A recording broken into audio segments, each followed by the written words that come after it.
Welcome to Codex, a history of video games. I'm Mike Coletta.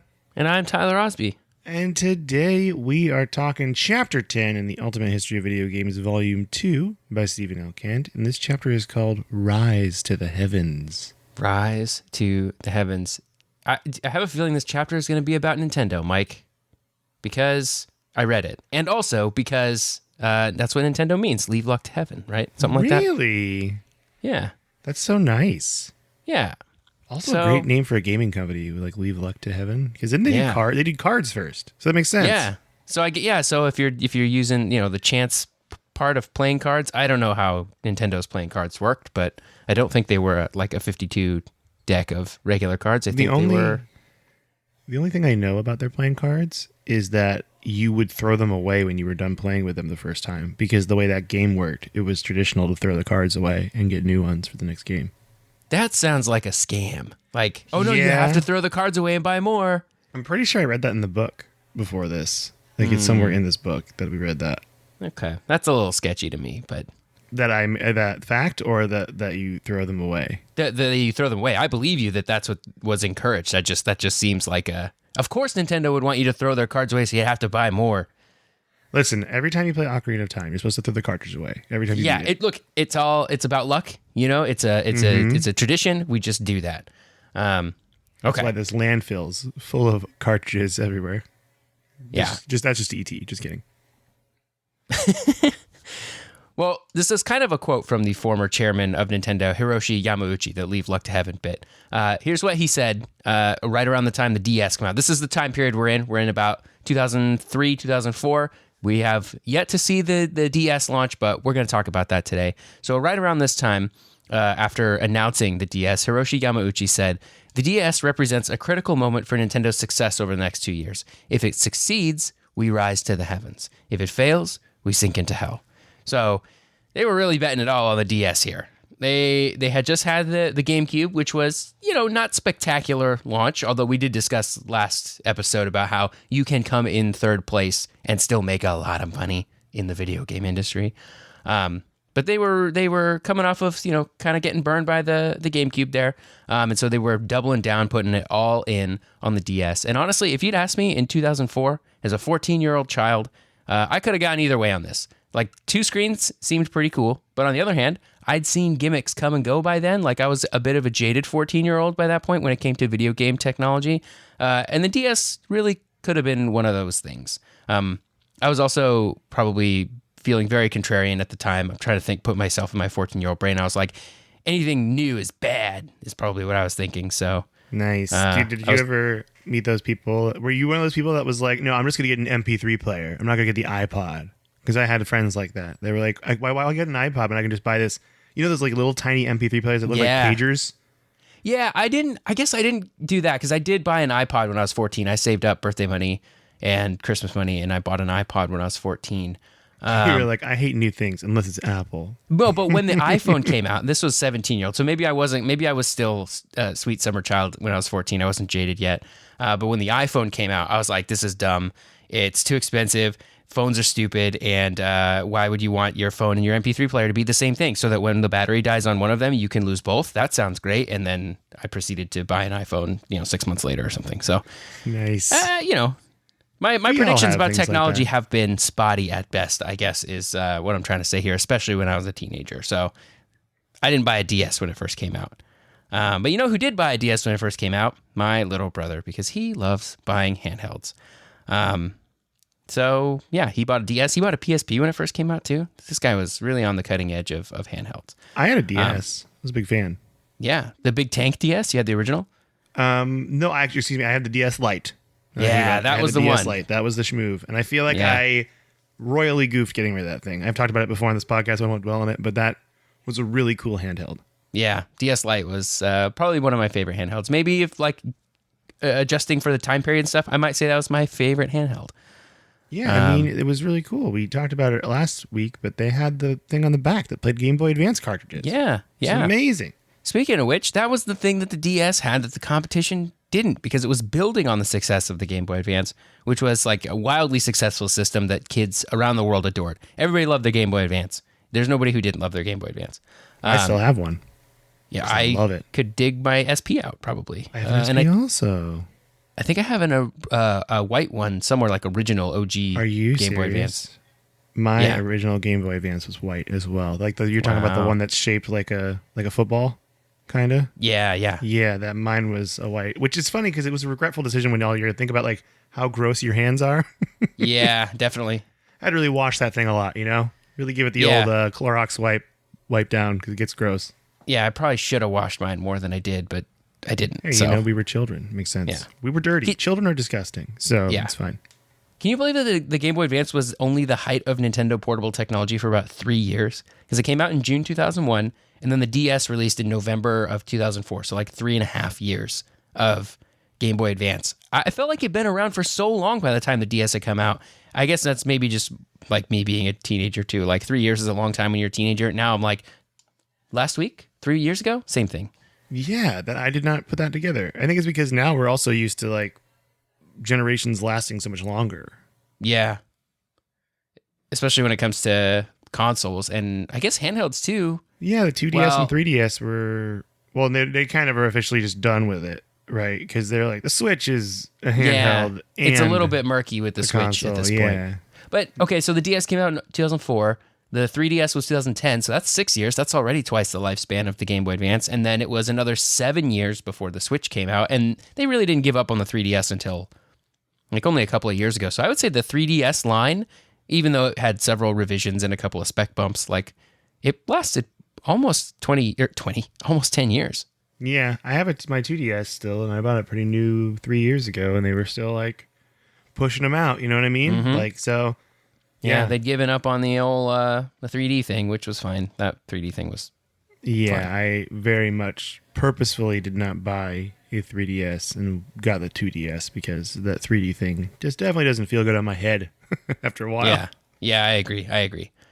So, okay, so we're on Chapter 10 of Stephen L. Kent's Ultimate History of Video Games, Volume 2, which you should buy because it's great, and it's on Amazon, and we're covering it kind of like a book club here. Did we talk about that at the top of this episode? I don't know if we did, but it's fun. So we're on Chapter 10, so we're kind of like approaching the halfway point of the book, so we are knee-deep in it, and the book is knee-deep in the portable wars of the mid-2000s, which kicked off with the DS and the PSP launching in Japan, December of 2004, just 10 days apart. So the DS actually had already launched in North America, which is kind of strange for Nintendo, especially for hardware back in those days, that they would launch something in North America before it came out in Japan. But going forward, this would be a little bit more normal with simultaneous releases around the world for most of their hardware. But at this point in time, that was still a little weird for something to come out in the US or North America first and then come out later in Japan. Usually things came out in Japan first. Definitely. That is definitely strange. And it's still strange to me now, like that simultaneous releases. But I'm happy that it is because then we don't have to write 3 dates down. We do history. That's right. It's great. Yeah. So these handhelds launched in late 2004, but it was late 2004. So really this generation kicked off in like 2005, I think. But by the end of 2004, so about a month of sales for both of them, the DS had outsold the PSP by 800,000 units in Japan and continued to outsell it by a factor of 3 DSs for every PSP sold at that point in time, which is pretty bonkers. And the PSP ended up gaining a little bit momentum later. We'll talk about that. There's a couple of games that come out for the PSP that really drive some sales, but it never really caught up with the DS. So this generation is kind of a tale of the DS and then everything else. And like all of the Nintendo handhelds before it, though, I think I'd say that the PSP was like the first real credible threat to Nintendo's handheld dominance. Before that, Nintendo would just they made the Game Boy Color. There was really nothing going up against Game Boy Color. Game Boy Advance, really nothing going up against it. Like there were a few things we can point to, like, the N-Gage or like TigerGame.com, but like those weren't really, like, since the Game Gear was put on ice, Nintendo really didn't have any competition with the handhelds. The PSP was the first time they actually sweat a little bit, Yeah, for sure. Take that, Game.com. Yep. But the PSP was $100 more than the DS, so for parents, this was a no-brainer. I think they liked the cheaper price, and for some, I'd imagine the inability of the DS to do much more than just play games was actually a feature that maybe helped kids stay a little bit more focused on their schoolwork. That, plus I'd speculate that the Game Boy Advance backward compatibility that you were talking about was pretty huge, so kids already had their GBA libraries that worked seamlessly on the DS, which made that decision super, super easy. Kent notes that 2005 was the year the PSP would come as close as it ever would to closing the gap between itself and the DS. 2.2 million PSPs to Nintendo's 4 million DSs in 2005. So, it's respectable, but it's not really close, you know? Yeah, that's pretty nuts. Yeah, I think because I was in high school when this came out. That was kind of like the age range I was at. And I'm thinking about the kids that had PSPs, and they were like the distraction before cell phones. You know what I mean? Like they were playing them under their desks and stuff and trying to like hide it. And it was pretty fun to watch as a person who didn't bring their handheld to school because I was too afraid people would steal it. But also, going back to what you said about the cheaper price, I know for me, like just as a kid being like, if I wanted to ask my mom for a gaming console, I would go with the cheaper one because I had a better chance to get it. Yeah, you gotta go with the cheaper one. So I think that's why I got DS over PSPs. I didn't even think about. I'm like, oh well, PSP is not even an option, you know, because it's so expensive in my mind. And I'm sure other kids are like that too. There is a cheaper option. Yeah, exactly. Yeah, you're right. The like, I would have gotten a PSP in high school probably, but I got mine a bit later. Like I said, my brother had one though, which was pretty cool. So we would use it to like watch movies and stuff. That was UMD. What? On beautiful UMD. On beautiful UMD. Actually, so at that point in time, I was probably converting movies to put on the memory stick because we weren't about to pay for movies, you know. Nice. I see. Not in the mid 2000s. No. High school Why would you kids do not that? paying for movies. Real pirate over here. Yeah, sailed the seven Sailed seas. the open internet Completely legally. Obviously, for the FBI listening to this, I'd never. Oh, you bought a pirated legal anything. copy of every movie and then you downloaded it illegally. Right. Yeah, I bought legal copies of movies and ripped them to my computer and put them on the memory stick. Totally makes sense. But the other big part of why the DS outsold the PSP, and the thing that we always come back to on the show, is that the DS had games. It's not that the PSP didn't have games, but the DS had Nintendo games. And Kent talks about Nintendogs a lot, which was a really big deal at the time. But honestly, I don't think that game is as important today as we thought it would be when it came out. Do you remember Nintendogs? Oh, I remember Nintendogs. I remember making fun of it and being like, why would anyone buy this? This seems weird. You know, Yeah. It never even crossed my mind. They advertised it as like the killer app for the DS, and my brother bought one. I can't remember which version he bought. There was like 3 versions. They really did a Pokemon on the Nintendogs, and like I remember thinking like, oh, this is like kind of cool. It was like a really fancy Tamagotchi, right? Like really fancy, and was so like it was like cool from like that angle. But I don't remember the game being particularly fun, and I don't think we stuck with it very long. I remember looking at the ads for Nintendogs and then staring and looking at my real dog. And then like, I have a real dog. I think I could go without Nintendogs, you know? True. We didn't have a real dog, so... And maybe my brother played it longer than I did. I think I lost interest pretty quickly in it, but he had a DS. He probably paid his own real money for that game, so he probably put time into it longer than I would have. But yeah, it got the people going. It got great reviews, so maybe we just didn't get it. It sold like hotcakes and gangbusters, and it pushed the DS hardware sales way ahead. The DS also had a lot of weird, like quirky games at this point in time too. It was kind of a time of experimentation for Nintendo, especially around those 2 screens. They really wanted developers and themselves, like they really wanted to like try new things out there. And the other game that Kent talks about here is a game called Brain Age. Did you ever play Brain Age? I never did, but I remember seeing people in high school studying, like students playing Brain Age, and I'm like, what is that? They're like, oh, just like mini games and stuff for like your brain, makes your brain stronger. Yeah. So it didn't feel like a game so much. It was like exercise for your brain. They made it so like the game, you held your DS sideways like a book, and then you would like write on the touchpad on the right side or the left side, depending on if you were right or left-handed. I think there was an option to set it either way. But it would give you like little math problems and like shape problems and like things that were pretty easy, and they kind of ramped up the difficulty a little bit. And the idea was to just sort of keep your brain working. It wasn't designed to like really bust your brain, but it was kind of designed to like, the idea was that old people would play this and it would like keep them sharp, you know, like how some old people do crosswords and word searches and stuff to keep them sharp. Brain Age was like supposed to be kind of like that. And I remember doing like all those quick math and spelling problems at PAX in 2007, and I was having fun with my friends doing I guess it was like schoolwork, but we had a lot of fun kind of messing around with it and like going for high scores and stuff. But Brain Age opened the DS up to people who didn't even play games. Shigeru Miyamoto talks about his old parents and how Brain Age was the first game he'd shown them that they got excited about and wanted to play. They were like, yes, I want this game. Before that, he'd be like, look at my cool game. Did you guys know I'm a world famous legendary video game maker? And they're like, that's nice, Shigeru. Oh, you keep doing your thing with your little video games. And then when they saw Brain Age, they were like, yes, I want to play this. And then he's like, I didn't even help design this one. And they're like, no, this is the one. He's like, well, what about Mario? We don't like Mario. What about Zelda? We don't like Zelda. This is really insulting. We just want to do math problems on our DS.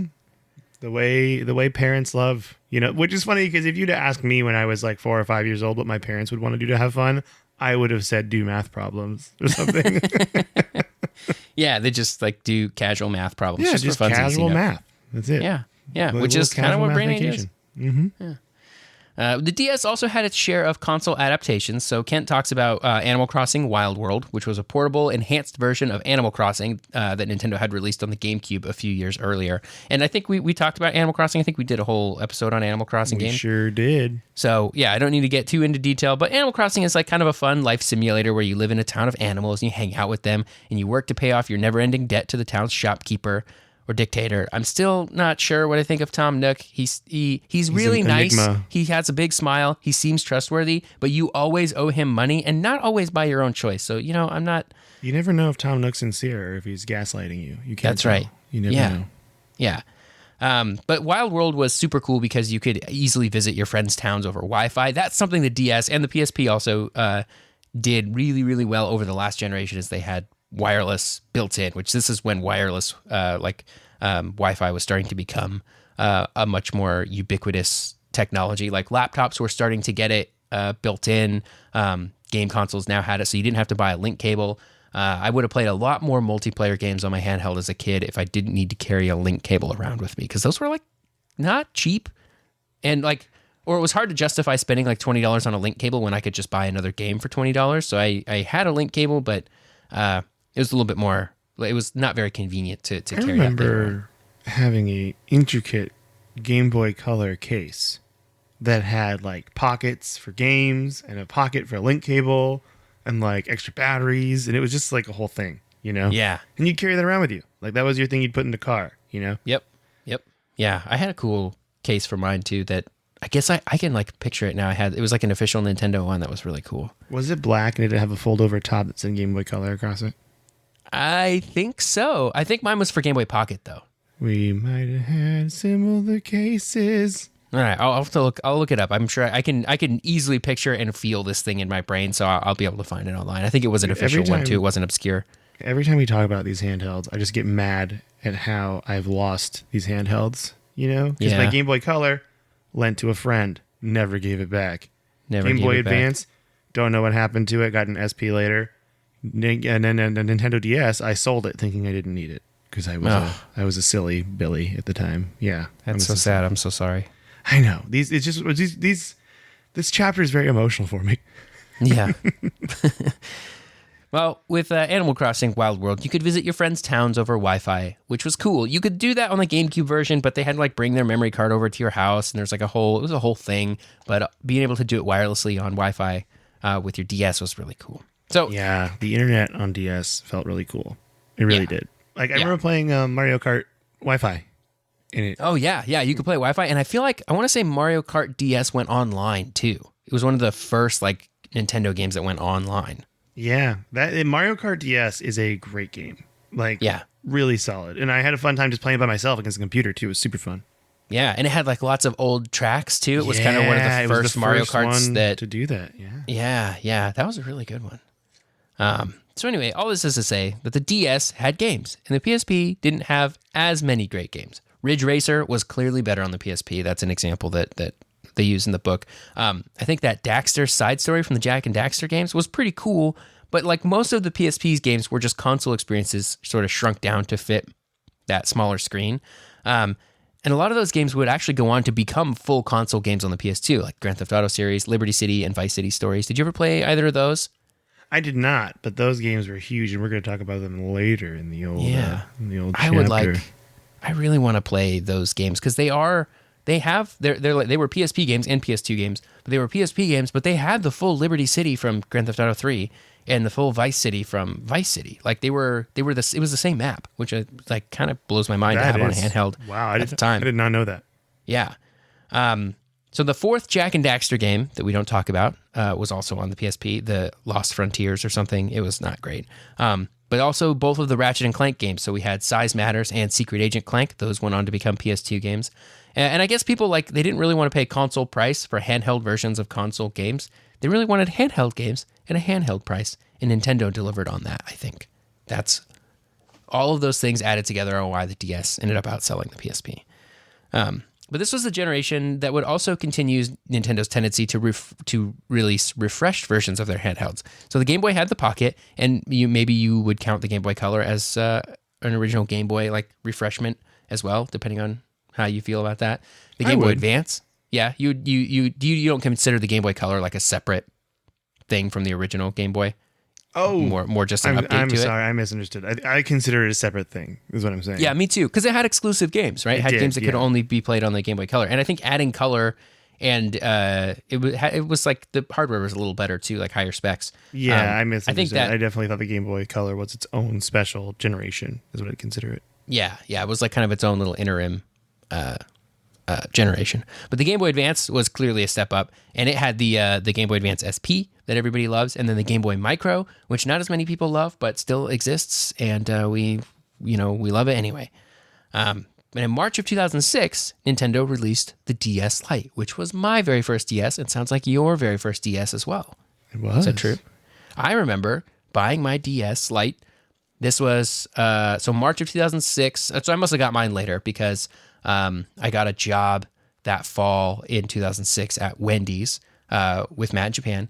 And I didn't have a debit card yet because I had just opened a bank account and I had like gotten paid from my job, like probably $100 paycheck, which was like the biggest paycheck I'd ever seen in my whole life. And I saved my money a little bit. And I remember having to write a check to get my DS because I didn't have a debit card yet. And I don't know why I didn't have a debit card yet. That's a great question for my bank. But I wrote a check to get my DS, and they wouldn't take it because this was like when checks were kind of on the way out. And people were like, "You just write a bad check and walk away." You can't just be paying with checks willy nilly. Yeah, so they wouldn't take my check, so I had to go. It was a whole thing where I walked around with $170 cash in my pocket, and I felt crazy doing that. But anyway, now you're like, it's fine. Yeah. Now I just walk I have zero cash in my pocket at any time.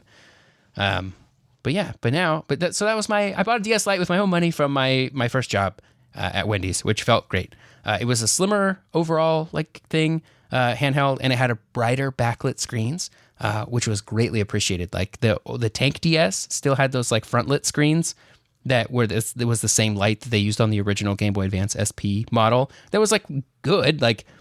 It was fine because we didn't have backlit screens at that point in time. So we'd take anything, it was better than a worm light. But the backlit screens that the DS Lite had that they then would add into the SP, there's an updated version of the Game Boy SP that has the same backlit screen. So much better. I think I have that. That's the one I have, I think. The SP? I have the backlit one, yeah. Yeah. Does it have multiple brightness modes when you press the button? Oh, I think so. Or is it just on or off? I know I can turn it on and off. Yeah, because the original one with the front lit screen is just on off, and I think the backlit one has a lower brightness and a higher brightness setting. I will open it up and play with it today and figure it out if it. Yeah, I can't remember if that came out after the DS Lite. It must have, or if they released the updated SP between the DS and the DS Lite. I don't know. I should have looked that date up, but it didn't. But around this time, when the DS Lite came out, was also the time that Pokemon Diamond and Pearl came out.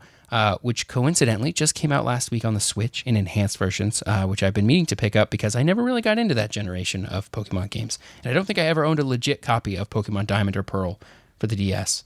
Pokemon Pearl's the one that got away. I think I got halfway through that game before I sold my DS. I never finished it, so I might actually get Pearl on the Switch just as I'm back, baby, here we go. I'm gonna grab that penguin Pokemon again and just go for it. Righting some wrongs. That's right. Yeah.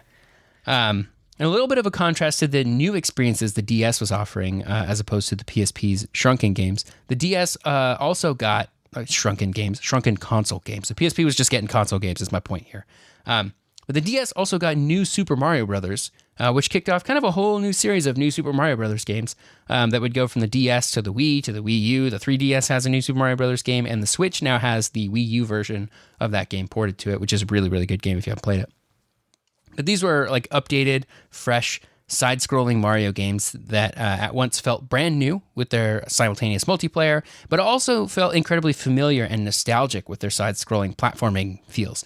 And I think this came at a great time when kids who had grown up with classic Mario games were just starting to get some disposable income. And this is me speaking from my own experience here. But I like at this point in time, I loved buying games that were sort of cashing in on that nostalgia factor, which is a trend that still continues today. Because millennials are like a nostalgic bunch of people. We sure are. That's a topic, could be a whole podcast itself. You could do a whole episode. You could probably do a whole series on just nostalgia, and go on forever and ever and ever. So I don't need to get too far into it, but I think that like New Super Mario Brothers sort of came out right at the right time there.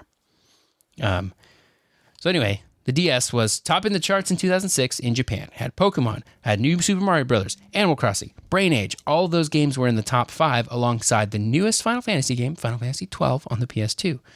So DS was doing pretty good if it was keeping up with the PS2. Because remember, at this point in time in the console world, PS2 was just crushing it big time. Sony may not have got the win on handheld, but they were really, really cruising on consoles. But portable sales in general were up pretty huge, and Nintendo was right there to cash in with the DS. But the PSP did have a little bit of an ace up its sleeve, and that is the Monster Hunter series, which is catching on a little bit here in the US with Monster Hunter World and Rise now. But it was huge in Japan in the mid-2000s with the first Monster Hunter on PS2, which I guess it's kind of a grittier, a little bit more... It's not really Pokemon because you're not like capturing monsters and fighting them, but you're like... just murdering them. You're just murdering them, yeah. And in late 2005, the PSP got Monster Hunter Portable, or as it was called outside of Japan, Monster Hunter Freedom. I don't know why they called it Freedom. That sounds like the American version that has like American flags all over it, like Monster Hunter Freedom. It's like eagles and stuff. But it had local co-op, so you could hunt monsters and take their butts with your friends, which was huge. So Ryan Payton, who's a game producer, has a quote in the book about how people in Japan had small homes and often only one TV. So there's like this culture of staying out and not really going home until kind of the end of the day, which makes portable gaming especially attractive. And even more especially attractive when you can play co-op with your buddies at McDonald's or whatever. So Monster Hunter Portable like made gaming social for Japanese gamers. So they were already out and about playing their handhelds, and now they could play with each other, doing this like incredibly grindy sort of repetitive monster hunting game, so that they could get monster butts to make better weapons, so they can hunt more monsters to get better monster butts. It's like it's a real gear treadmill in that game, but it is pretty fun, and fighting monsters is actually pretty fun. Yeah, this to me was like the cool moment of the chapter for me that I didn't know a lot about. I didn't realize that people were out and about a lot. Yeah, like they don't go home because of the small homes thing. It's very interesting. Yep. Yeah, with one TV, and so they would have to share it, and so if you could have your own little portable, your own personal TV and your handheld, then you were doing well. So that was the way to go in Japan at the time. So Monster Hunter was a really nice boost to PSP sales, although it never did catch the DS. They did have a top-selling game in 2008, though. There was the second Monster Hunter Portable, Monster Hunter Portable 2nd G. But every time a Monster Hunter game came out, Nintendo dropped a Pokemon game at the same time to sort of crash their fun. So Pokemon Platinum came in a close second that year, alongside several other top DS games. I think Pokemon Platinum, if it had been a brand new Pokemon game, it probably would have hit number 1 for sure, but it was kind of a re-release, enhanced version of Diamond and Pearl. The same way that, Pokemon Yellow version, Pokemon Crystal, Pokemon Emerald, that was what Platinum was. Yeah. But despite this sort of blip in the DS lifespan, Hiroshi Yamauchi's hypothesis had been proven. It's not about hardware, it's about games. And the DS had games. And had games for other players too, outside of the traditional demographic for video games at the time. Women were picking up DSs too because they felt like it had something different and wasn't just an extension of like the home consoles that they already knew they didn't really want to play. There were games that appealed to people that weren't into like traditional games. Like the PSP just had a bunch of console games, like the same games you were playing on your TV, you could play on your handheld, which is cool. But the DS had new stuff like Animal Crossing and Brain Age and all that good stuff. So that's how the console war went down in Japan, at least. Yeah. So what's going on in the US and Europe? You might be wondering. Well, we have to go look and see who won the great PSP versus DS battle there, right? Yes. So predictions seem to go in Sony's direction at first, mostly because of the PS2. Everyone's like, Sony's crushing it. Why wouldn't their handheld crush it too? You know, that was kind of the thinking behind it. And even the age though of the Nintendo DS is over. Long live Sony. That's right. The time of the orc has come. So even though the DS won in Japan because of those stellar games, the PS2 was a dominant force to be reckoned with in the USA. So why would it be different? And at first, it really wasn't different. Like the PSP, even though it came out a year after the DS, won the first year in total sales with 3.6 million PSPs to Nintendo's 2.6 million DSs in 2005. And that shook Nintendo. It actually was like, oh no, what's going on here? So they were like, hey, what does Sony have that we, Nintendo, don't? You know, we got to know what's going on. So they decided it was action and arcade style games. So Nintendo actually sends Keisuke Terasaki, and a veteran who was a veteran project manager and who worked on a lot of games for Nintendo, but most notably the Luigi's Mansion series. And then Kaori Ando, who was a producer who worked on Pokemon games, to go and talk to Mike Mika, who, apologies, I called him Mike Mika last episode. That is not true. It's Mike Mika. I watched a video, Mike Mika. So I know how to pronounce his name. Mike Mika. I mean, it's catchy, you know? Yeah, he'll never forget his name. So that's true. Yeah, all right, I take it back. I can understand why you would do that. I convince you. What a convincing argument. Okay. So Mike Mika actually is at Backbone Entertainment at this time, and they want to remake Gauntlet. That's what these two Nintendo veterans want. And so they go to Mike Mika and Backbone Studios, and they play all these Gauntlet games, and they end up with this great game. Like Micah's quote in the book is, it's described as, quote, a crazy version of Gauntlet. It was an all-new version, like a true sequel. So they had this game, and they're like ready to go. And they had it all ready to go, and then Nintendo dropped them. Just dropped the game. Why? Because Nintendo started to take over and beat PSP in 2006. Like, Nintendo freaked out in 2005 because their sales were bad. And then the minute they started ramping up again, they just dropped all that stuff they were working on. Well, but it was done. Why not just put it out, you know? Well, you know, that's a big question. It's business. It's business, I guess. I don't know. Business. But PSP sales dropped by 16% in 2006. Meanwhile, DS sales spiked 105%. And this was, of course, mostly due to those great titles like Nintendogs, Mario Kart DS, Brain Age, you know, and Mario Kart DS being a great game that I loved. So Nintendo drops Backbone Entertainment and this brand new Gauntlet game. So then Backbone goes and looks for publishers, and they found Eidos to publish the game for them. And they actually had reviews written for this Gauntlet game. They were all like in the 80s and 90s. And then Eidos goes, we're not going to publish DS games anymore. So this Gauntlet game is a forgotten game. And I think we could cover it at some point because the game was pretty much done and they never released it. And there's even a video, if you're curious, like where the developers stand on it. This video includes Mike Mika playing the game. It's on YouTube. The video is called Devs Play Season S01E03 Gauntlet DS Part 1, The Untold Story. It's part 1 of 3. And the channel is called Double Fine Prod Productions. I'm guessing Double Fine Productions, but it's Double Fine Prod. And it's really cool because they go into the game a lot. So if you're like interested in learning about this unreleased Gauntlet game and you want to watch some gameplay of it, because they had, like, it was a game. It was done. Pretty much. Wow. I'm surprised it hasn't like leaked, you know, with all these other games that have leaked recently. Yeah, I wonder if there's some sort of legal thing going on, if that would make it not leak. But they play it and put it on YouTube, so who knows what's stopping them. Maybe you can get it. I didn't look that far into it. You know, I figured, you know, I kind of wrote this down on the list of things we could talk about maybe in like a Forgotten Games episode, and we could just do some research then. But if you want to go into research on your own, I would start with that YouTube video because it's pretty interesting. It's like, game that's totally done, and then they just walk away. Just a quick Google here shows that you totally can just download the ROM of this game. Oh, good. There you go. Well, then you can do that. You know, so I guess really it never came out, but it kind of came out. So there you go. So Nintendo never came out officially, but you can play it if you want. I mean, that means that is the fully legal copy of the game if you can just download the ROM. That's right. So that's fine. We can finally encourage someone to download only this ROM because you cannot. It's impossible to buy a legal copy because it doesn't exist. Okay. It's probably still illegal to download, so don't do it. Okay, don't do it. But morally speaking, I think you're in the clear. Yeah, it's kind of a gray area, but we feel as a podcast that it's fine. All right, so now Nintendo is back once again to winning the DS versus PSP race. But if you want to say that, they're both making boatloads of money still, so it's fine. Just know, like, we're for the sake of this chapter, they're talking about DS versus PSP, but they're both doing okay, you know? Yeah. Sony has some cool games at this time, though, for PSP. They have SOCOM U.S. Navy SEALs, Medieval, which I hadn't heard that name in so long. You remember Medieval games? Yeah.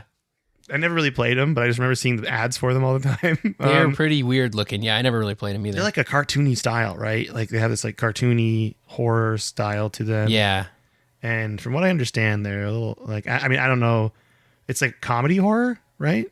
They're kind of funny. I think so. Yeah. It's like horror themed, but it's funny. So they also have this one game, though, that's highlighted in the book called Infected. And this sounds really cool. It's a zombie game. Like they describe it as like an I Am Legend kind of thing where you're like a cop who's immune to the virus so you can kill all these zombies and not get sick or whatever. But what's really unique about the game is you can infect other players' games. Like when you travel with, like if you go up to someone and you play together on your PSP, it like infects their PSP. And then you can see who they infect and you can like follow your own personal virus of your game and how far it travels across the world. I thought that was pretty cool. That is cool. Yeah, so but by far, easily, the best-selling PSP game, though, is Grand Theft Auto Liberty City Stories, which Tyler mentioned earlier. Kent points out this came out at the height of GTA fever and sold about a whopping over 8 million copies. Dang. Which is way more than any other PSP game. And they even said, like, the second place game, by the way, was another GTA game, and that was 5 million copies. So it's like they're just crushing it with GTA. In Europe, the DS launched on March 11th, 2004, while the PSP came out on September 1st, 2004. And while Nintendo led in the hardware sales, in 2004, the PSP actually won software sales, which is kind of neat. But the PSP buyers bought roughly 2.7 games per system, and this is mostly because Kaz Hirai had made a very accurate assumption that older people, adults, teens, would want a PSP over a DS, and those adults were more likely to purchase multiple games. So, in that way, Kaz Hirai was correct. Worldwide, however, it's not really even close. Like, Nintendo sold more consoles, like, hands down. Nintendo sold 154 million Nintendo DSs worldwide, making it the second best-selling console of all time, just behind PS2 at 155 million. So while Sony stopped publishing PSP sales, the last records we have are in 2012, and it said they sold 76.4 million copies. So, still, once again, making boatloads of money. Yeah. But so 2012 would have been about when the PS Vita came out, I think, too. Did you ever? I never had a Vita. I owned a Vita a couple of years ago. I bought one used at GameStop to like kind of hack it and play around with it. And then I realized that it had no games. And I sold it to somebody. That's the first time I've ever really like sold a thing, because I usually hang on to all my old stuff. But I was just like, I didn't have any like nostalgic attachment to it, and I was like, I'm not playing any games on this. All the games that I want to play on my PS Vita are available elsewhere, and in better forms. So I was just like, well, that was a fun experiment, and so I got rid of it. When you sold it, did you just say to yourself, "I got no games"? That's what I said. I handed it to the person. And I said, "This thing has no games." And they're like, and then they're like, but well, I don't want to buy it anymore. Yeah. But it was all, I gave it to them all hacked and stuff so that they could put their homebrew on it and legally backed up copies of their own games. Oh, classic. Yeah, totally legal, totally fine. So, in the battle of technologically advanced games with Sony versus the game's first mentality of Nintendo, I think it's safe to say that for this DS PSP portable war, Nintendo won. But now, there's something going on throughout this whole chapter. There's like another subplot going on regarding a bet with PSP sales, and I've intentionally left it out because it's like a fun side story, you know, and definitely part of this book that I think makes it so fun. Like the book does a lot of this with like little fun stories and anecdotes from people that actually lived this moment in history, and I'm making like a conscious decision to not cover it in this episode because the like I want people to buy the book, Yeah. essentially. So I don't want to talk about it. But the only tease I will give is it involves dreadlocks and a Zune. That's all I will say. But we're actually going to take next week off for Thanksgiving. Right, Tyler? So we'll put out another Codex Remastered episode on November 29th. But we're both traveling, so we're just going to do that. And so we want to wish you a happy Thanksgiving. Also, I keep forgetting to do this because I'm technically kind of touring now a little bit with stand-up. And I was in Grand Rapids, Michigan, and I forgot to tell everyone on the podcast. But this coming weekend, so this is Thanksgiving weekend, I will be in Sacramento at the Punchline Comedy Club in Sacramento. So if you live in California, that's where I'll be. This is I wrote it in bold in the notes so I wouldn't forget it. Okay, so Tyler...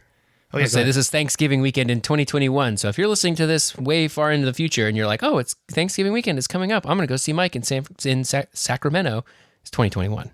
2021. If it's not 2021 when you're listening to this, then I don't know, he might be there, but I can't guarantee it. Yeah, sorry. You might have been there, but you might not see me. So yeah. But yeah, that's where I'm going to be this week. Tyler, though, what you been playing?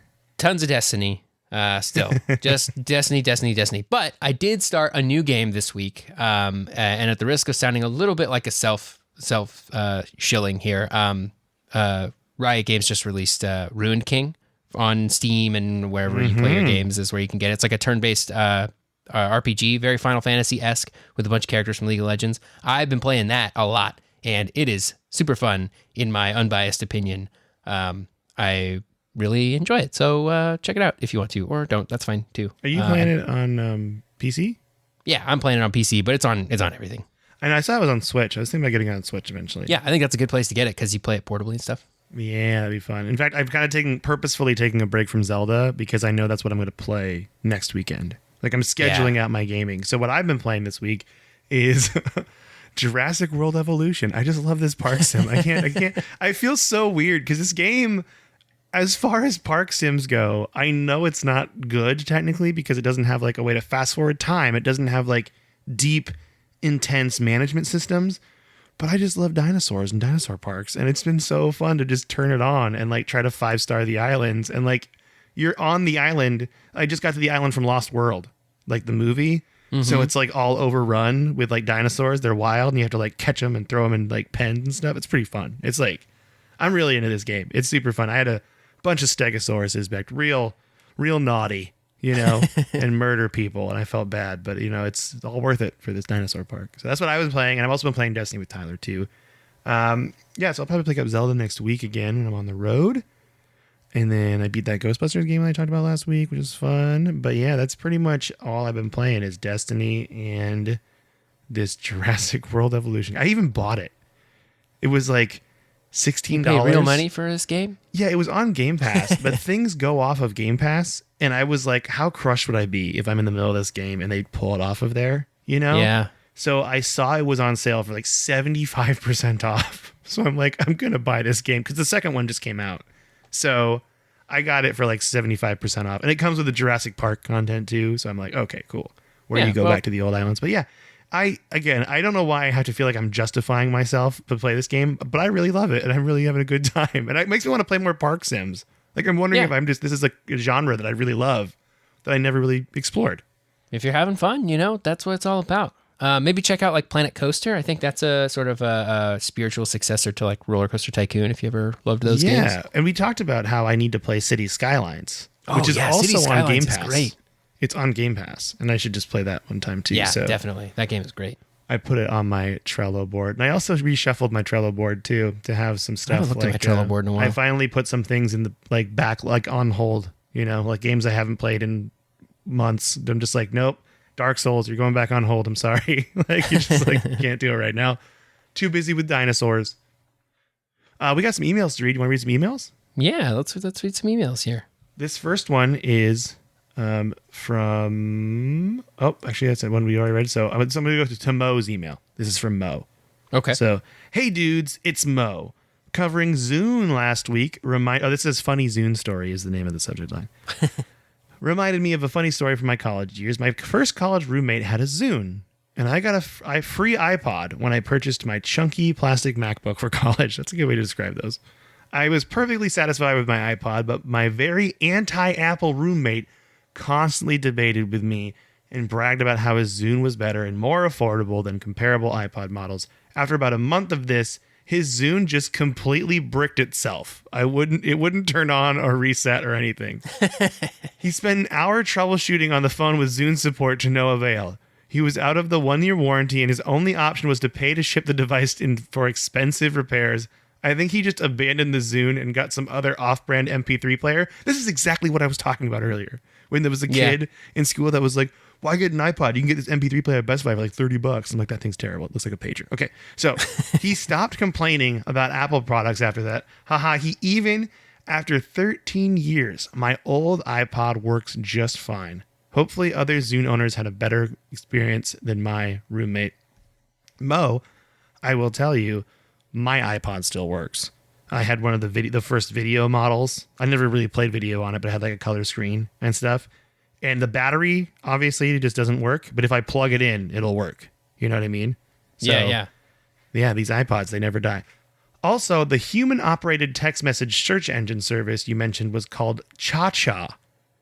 Apparently, the name comes from the Mandarin Chinese word cha, which means to search. It was huge in 2008, but the iPhone was ramping up fast, which soon made the service completely obsolete. They bled money for years and continued to downsize until eventually going defunct in 2016. RIP. Thanks again for bringing us a great gaming history podcast, and I hope you both have a relaxing turkey week. May your increasing backlog be your constant companion and not your enemy. And then we have a spider and 2 peach emojis. Mo. Thank you, Mo. Spider butts. Spider butts. Perfect. It's double butts. Spider double butts. It's good. Yeah, we got an email here. He says, hi, greetings from Austria. I just listened to your very fun and interesting episode about arcades and how they are coming back and how one of you really loves arcades. Sorry, I can never remember who says what. If there's more than one host on a podcast, that's okay. We sound exactly the same anyway. That reminded me of a game, a visual novel, so probably not your genre at all. But even if you're not interested in playing the game, at least take a look at some pictures because you really need to see the delightful art style. The game I'm talking about is Arcade Spirits. Imagine a world where arcades always stayed strong and relevant until today. The game takes place in 20XX, so let's just assume it's 2018. You start the game by finding out about this job at an arcade where you meet your soon-to-be boss, a cool game-loving old lady, and your coworkers, which you build relationships with over the course of the game. But you don't need to get romantically involved with anyone.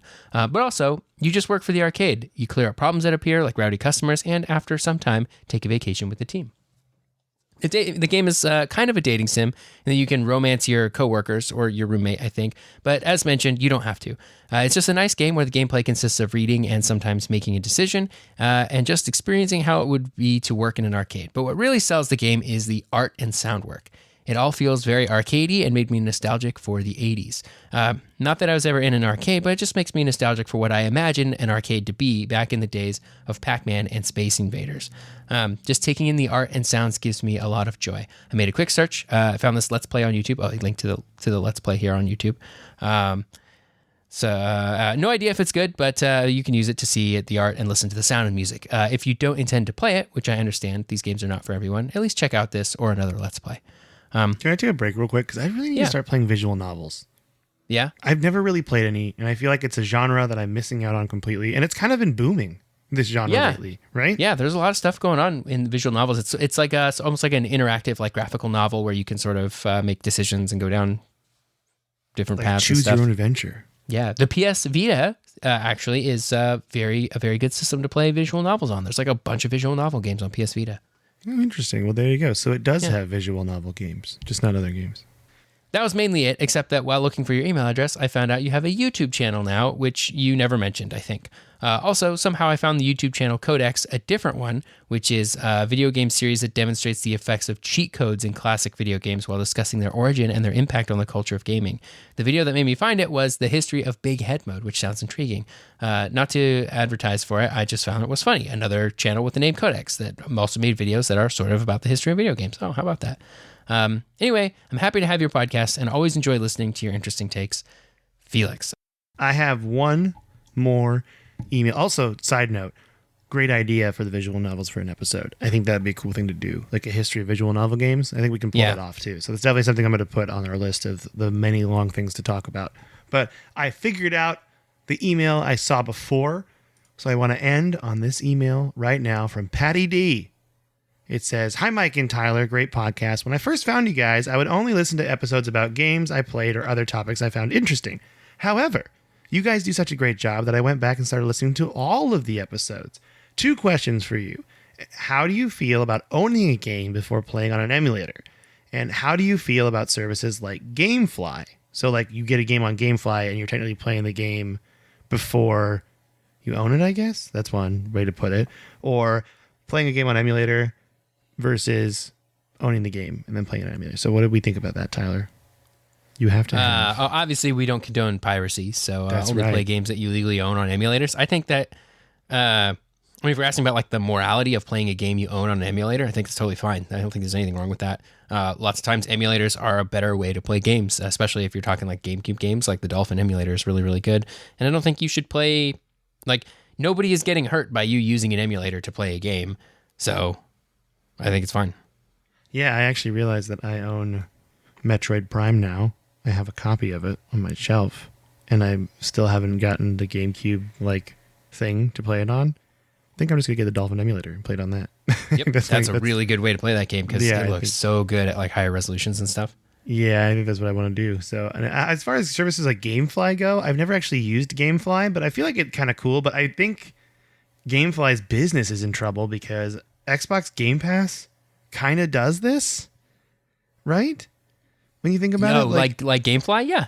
Yeah, sort of like subscription service. A subscription service that has all these games on it. I had friends that used GameFly though and really liked it. I think if you're the kind of person that like plays a game and burns through it and then gets another one, it's great for you because you're gonna avoid paying hundreds and hundreds of dollars a year. You know? Yeah. I don't know if Patty D's asking about like the morality of GameFly, but I think it's fine. I'm pretty sure they send kickbacks to the companies. Like game rental services are totally legit and have been since Nintendo lost their lawsuits against, was it like Blockbuster or something? I think we talked about it on the show in the early 90s. They tried to stop rentals and inadvertently made it extremely legal for rental shops to exist. So, yeah, Blockbuster won, and then, oh, poor Blockbuster. Yeah, well. So anyway, Patty D goes on to say, my second question is to have you ever taken a break from or just stopped a movie, book, or game because the story was too much? I have been playing Doki Doki Literature Club on Switch, and it may have scarred me. Oh. There is definitely a reason it is the #1 psychological horror game. You are in a club with 4 girls, and you write poetry to impress the girl you like. You just pick words from a list, not actually writing required. Just got one ending, and I need a break. I wasn't expecting the story to take such a horrible, scary turn. I wanted to continue playing, but I am nervous as to what else could happen. Anyway, keep up the great podcast, and I look forward to every Monday for new episodes. Thanks, Patty D. Dude, we had people talking about this game on the Discord, and they're like, you got to play Doki Doki Literature Club, Mike. And I was like, this looks so scary. Because I know it's something scary going on. There's something spooky, you know? Yeah. And I know I think I'm going to do it for Halloween next year. I'm going to play the game, and I'll talk about it on here. Okay. But I'm kind of dreading it. But as far as like stopping a movie or book or game because the story was just too much, I was in the theater when I saw Hereditary, and that's the closest I've got to leaving. And I didn't leave because I felt pressured because my friend was there. But he also turned to me afterward and was like, I wanted to leave too because we were both so terrified. We hated it. It was like the music and everything did a great job at making you not want to be there and watch it. You know what I mean? Mm-hmm. Like, oh man, yeah. So I totally get that feeling. I've never really stopped. I don't think I've stopped a book, even though I've read some scary books. But I've definitely almost I've stopped movies before. I haven't really stopped games for that reason. I mostly just stop a game because I'm just not into it.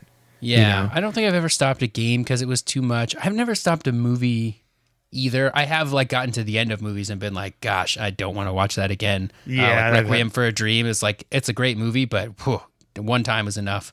I kind of felt that way about the Joaquin Phoenix Joker movie too. I thought the movie was good, but I was like, I'm good. I don't need to watch it again. It was like sort of gave me that same vibe.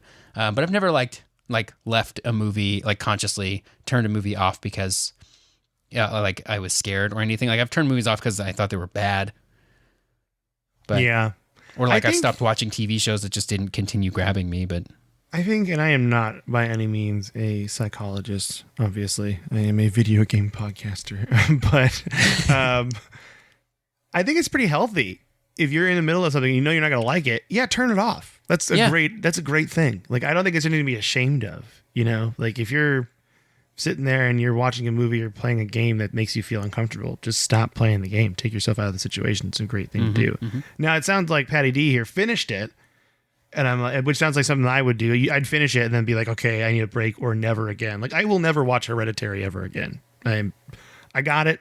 I know what it's about. I'm good. You know? You're good. Yeah. Yeah. So it's like, yeah, I get that for sure. I get the feeling of wanting to finish it too, because you're like, well, I started this journey and I'm gonna finish it. You know, I even have a hard time. Like, I put Far Cry 1 in my Nope column on my Trello board, and even though that game's not scary, it's just super hard. I'm still like feeling guilty about not giving it another shot, and I'm like, no, I'm not enjoying myself. No, don't do. There's too much stuff out there that is good that you shouldn't feel pressure to play bad things. You know, exactly. And you shouldn't feel pressure to play psychologically terrifying and scary things. That's right. So that's a good email. Patty D. All right. That's it for this week. We are taking a break next week, and then we'll put Codex Remastered out, and then we'll go right back into the book again. So we want to wish you all a happy Thanksgiving, or however you celebrate, or whatever you're doing, you know, wherever you are. Hope you have a great weekend. America, here it's Thanksgiving, so everyone's going to be eating copious amounts of food. But we're just going to wish you a happy weekend wherever you are.